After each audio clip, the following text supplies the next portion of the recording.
PDM की 16 माह की हुकूमत, इसमें पाकिस्तान में बेपनाह महंगाई रही और पाकिस्तान के सियासी हालात भी बहुत अच्छे नहीं रहे। उसमें से एक बहुत बड़ा फैक्टर सुप्रीम कोर्ट के बाद फैसले भी थे और फिर साथ 9 मई के वाक़यात भी सामने आए। आज का दिन जिसमें हम ये खुसूसी प्रोग्राम कर रहे हैं, आज भी सुप्रीम कोर्ट ऑफ पाकिस्तान से एक फ़ैसला सामने आया जिसमें रिव्यू ऑफ जजमेंट्स, पार्लिमान ने एक कानून पास किया था, सुप्रीम कोर्ट ने उसको स्ट्राइक डाउन कर दिया। तो आइंदा आने वाले दिन पाकिस्तान के लिए क्या पैगाम लाएंगे? और ये फ़ैसला भी ऐसे दिन आया है जब कौमी असम्बली की मुद्दत मुकम्मल हो चुकी है और तहलील हो चुकी है। तो क्या ऐसे मज़ीद फ़ैसले आने का इम्कान है? उसके सियासत के ऊपर क्या असरात मुरतब होंगे?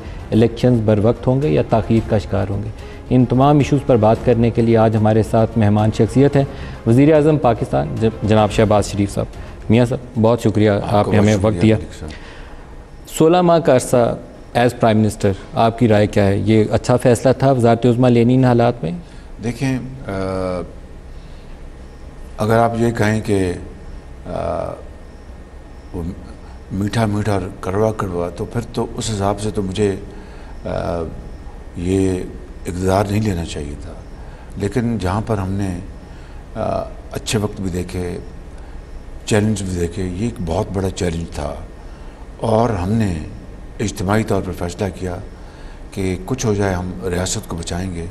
सियासत को अगर कुर्बान कर देते हैं तो कोई बड़ी कीमत नहीं है। मुझे इसमें एक सेकंड के लिए कोई मलाल नहीं है कि पाकिस्तान अल्लाह ताला के फज़ल बच गया, रियासत बच गई, और अगर रियासत बची है तो सियासत भी बच जाएगी और अच्छे वक्त भी आएंगे। तो ये मेरे रफ़का ने, मियाँ नवाज शरीफ ने एक कॉन्शियस फ़ैसला किया और अल्लाह का लाख लाख शुक्र है कि रियासत बच गई, सियासत को हमने कुर्बान किया। ये मैं समझता हूँ कि it's a price well paid. Sir, जो अर्सा आप हुकूमत में रहे हैं, इसमें महंगाई ख़ास तौर पर फूड आइटम की 40 से 50% रही। देहाती इलाकों में 50% तक फूड इन्फ्लेशन गया, जो अनप्रेसिडेंटेड था। अभी जो 28.3% आखिरी इन्फ्लेशन का टोटल CPI का नंबर जी, मैं अगर आप लें कोर को तो कोर तो उससे कम है। आप आ जाएँ रिमिटेंसेस पे और आ जाएँ एक्सपोर्ट्स पे, तो 4-4 अरब डॉलर की डिक्लाइन हुई है एक साल के अंदर। मुझे जवाब देने दीजिए ना जी। महंगाई जो है 3.5% से 12-12.5% पे आई इमरान खान के ज़माने में। ये ज़रा ज़हन रख लें। चीनी इमरान खान के ज़माने में 100 रुपये क्रॉस कर गई। सर, आपके ज़माने में आज 150 पे। नहीं, मैं उस पर आ रहा हूँ ना जी। मलिक साहब, ज़रा आप हौसला करें, जब सवाल करें तो उसका जवाब भी सुने ना। लेकिन आपको मैं ये बताना चाहता हूँ कि इस जो 15 रोज़ा जो पेट्रोल और तेल की कीमतें बढ़ी, पिछले कई महीनों में उसमें कमी भी होती रही। क्यों? ये कोई हमारे पास जादू मंतर नहीं था। अगर तेल जो इंपोर्ट होता है बाहर से, उनकी कीमतें गिरती हैं, डॉलर और रुपए की जो कदर है उसमें कोई स्पेस मिलती है, तो हम एक एक पाई आवाम को वो सस्ता। इससे पहले आपको पता है कि अपना तेल की कीमतें भी कम हुई और पेट्रोल की कीमतें कम हुई। अगर जब से हमारा ये दौर आया है 16 महीनों का, तो आप देखेंगे कि कई जो 15 रोज़ा जो कीमतें तब्दील हुई, कई जगह कम हुई, कई जगह बढ़ी। क्योंकि ये मेरे और आपके इख्तियार भी नहीं। नंबर 1, मेरी बात ज़रा सुनना प्लीज़।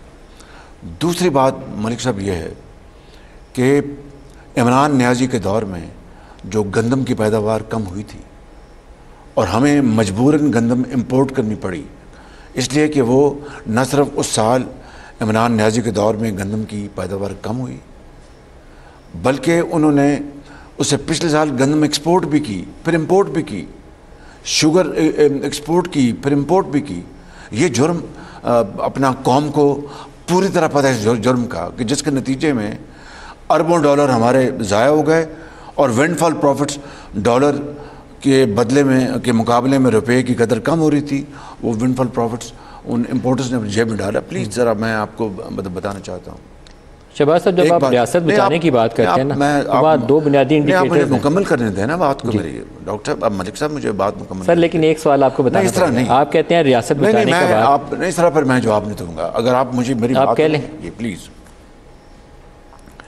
हमारे दौर में महंगाई बढ़ी, जैसा मैंने कहा, $2 अरब गंदम की इंपोर्ट करने पर लगे। $2 अरब यूक्रेन की जंग की वजह से कमोडिटीज़ की कीमतें आसमानों से बातें कर रही थी।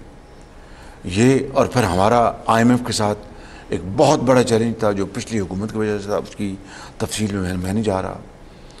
उसको हमने अल्हम्दुलिल्लाह हैंडल किया और डिफ़ॉल्ट से पाकिस्तान बच गया। अगर डिफ़ॉल्ट हो जाता तो मैं तफसील बता चुका हूँ, यहाँ पर आपका वक्त ज़ाया करना चाहता। लाइनें लग जाती हैं अगर डिफ़ॉल्ट हो जाता, दवाई की दुकानों पर बहुत बड़ी सज़ा होती है, ये आप सही कह रहे हैं। एक तबाही हो जाती है, सज़ा होती है। रब ताला ने अपना ख़ास कर्म किया और इज्तिमाई काफ़िश हुआ। महंगाई बिल्कुल हमारे दौर में बढ़ी है, उसकी मैंने वजूहात आपको बता दी। मगर रमज़ान शरीफ में आपने देखा कि तारीख़ में पहली मरतबा 40-50 अरब रुपए खर्च करके वहाँ पे पंजाब में फ्री आटा दिया गया। उसमें अगर आप ये कहें कि बहुत शानदार वो इंतज़ाम तो नहीं था, लेकिन वो अपना गरीब आदमी महंगाई के हवाले से वो बेचारा तबाह हो गया था। हमने पंजाब में फ्री आटा दिया गरीब आदमी को, KPP मुहैया किया, और सिंध में सिंध गवर्नमेंट ने उन्होंने कैश ट्रांसफ़र किया, जो कि उनका एक बड़ा अच्छा प्रोग्राम था। ये क्या था कि हम गरीब आदमी की कुछ उसकी शरमाई करें। एक बिजली की अब हमें रीबेसिंग करनी पड़ी, वो कीमतों की IMF की ये रिक्वायरमेंट थी।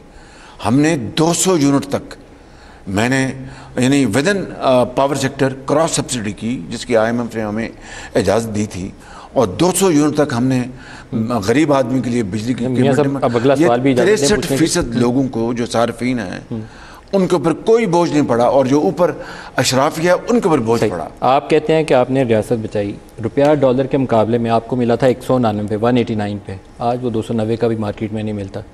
इसी तरीके से नहीं, अब तो IMF के मुआहदे के बाद तो कोई अपना देयर इज नो रश। आपके ख्याल में क्या रेट है डॉलर का मार्केट में? 290 रुपये। नहीं, आपको 189 पे अभी चंद दिन पहले 100 रुपये पेट्रोल की कीमत भी बढ़ी आपके दौर में। मलिक साहब चंद दिन पहले 280 पे भी आया था, नहीं आया था? तो सर 274 पे भी गया था सर। नहीं, यू आर क्लोज टू 290 मेरे 100 रुपया क्रॉस कर चुके हैं। नहीं, अभी 3 हफ्ते पहले 274 था।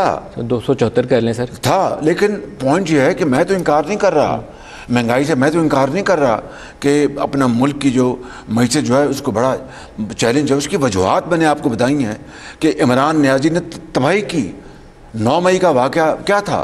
पाकिस्तान और रियासत और फ़ौज और उसके सपा सलार के खिलाफ बगावत थी। तो आप ये कहेंगे कि बगावत हो जाए और मैशत बहुत अच्छी चले? ये किस तरह मुमकिन? आग और पानी किस तरह इकट्ठे हो सकते हैं? सर 9 मई को आप यौम स्याह कहते हैं, मैं आपकी इस बात की तईद करता हूँ। यौम स्याह नहीं है, वो तारीख तरीन दिन था पाकिस्तान की। लेकिन जब आप कहते हैं कि आर्मी चीफ के खिलाफ बगावत थी, तो किसी आर्मी ऑफिसर को बगावत के इक़्साम में, किसी आर्मी ऑफिसर को बगावत के इक़्साम में सज़ा नहीं हुई। जिन लोगों को सज़ा हुई है उनको नाकामी उन अमारात के दिफा में हुई है। क्या failure to defend the military building, उसके ऊपर पनिशमेंट किया? ये मैंने और आपने फैसला नहीं करना कि ये सर म्यूटनी की एक पनिशमेंट है, तो उनका काम है ना। जिस वो इदारा वहाँ पर जिन अफसरों को उन्होंने गिरफ्तार किया है, साबिक या हाज़र या उनके ख़ानदान के अफराद को, उनको पता है। मैं ये कह सकता हूँ बिला खौफ तरदीद कि ये 9 मई का वाक़या बगावत था इमरान खान और उसके जत्थे का रियासत के ख़िलाफ़, पाकिस्तान की फ़ौज के ख़िलाफ़ और उसके सपा सलार के ख़िलाफ़। सर लेकिन आर्मी चीफ़ की अपॉइंटमेंट के मौके के ऊपर भी बहुत सारी ऐसी कोशिशें हुई, उनकी समरी रोकने की बात की जाती थी कि हम समरी नहीं भिजवाएंगे ताकि आप इनको तैनात ही ना कर सकें। दबाव मौजूद था, उसकी वजाहत करेंगे कि वो कौन लोग थे जो दबाव डाल? वो मलिक साहब वो एक तारीख का हिस्सा बन चुका है। लेकिन आप माशाल्लाह बड़े जी शऊर आदमी हैं जो कहते हैं कि all is well which ends well. वो खुदा के फजल करम से मामला बहुत फाइनली बहुत खुश सलूकी से और अच्छे तरीके से तय हो गया। अपना डेट्स की अपना में उसमें ऊपर नीचे होता रहा, लेकिन ये बाकियात नहीं हो सकती उस मौके की। जो लोग कहते थे कि समरी में नाम ही नहीं डालेंगे, आप इनको चीफ ना लगा सकें, तो क्या वो बाकियात नहीं हो सकी जो आज भी ये इशू सामने आते हैं? रोज़ एक नया इशू सामने आ जाता है, कभी उनकी फैमिली की डिटेल्स जब समरी आई, देखे ना बातें तो हवा में मलिक साहब 100 थी, लेकिन जब समरी आई उसमें जनरल आसिम मुनीर का नाम पहले नंबर पर था। ये बिल्कुल रिकॉर्ड की बात है कि उसमें पहले नंबर पर था। समरी इस तरीके से आई थी, 6 नाम थे और जनरल आसिम मुनीर का नाम पहले नंबर पर था। बाकी गुफ्तगू अपना TV टॉक्स, कोई ख़बरें, कोई फैब्रिकेशन वो चल रही होंगी बिल्कुल। लेकिन मैं समझता हूँ कि इस मुल्क पर अल्लाह ताला ने करम किया, क्योंकि ये कोई अच्छी रवायत नहीं है कि ऐसी जो ट्रांजिशन है हर मरतबा वो एक ऐसा इशू बन जाता है कि शायद इसके अलावा कोई और इम्पोर्टेंट कोई इशू नहीं है। हालांकि दूसरे ममालिक में इस तरह की जब ट्रांजिशन होती है, ज़िंदगी आम तौर पर वो रमा दमा होती है, किसी को इल्म नहीं होता। हमारे मुल्क का एक ये बन गया है राइट और रॉन्ग कि जब होती है तैनाती तो उसके ऊपर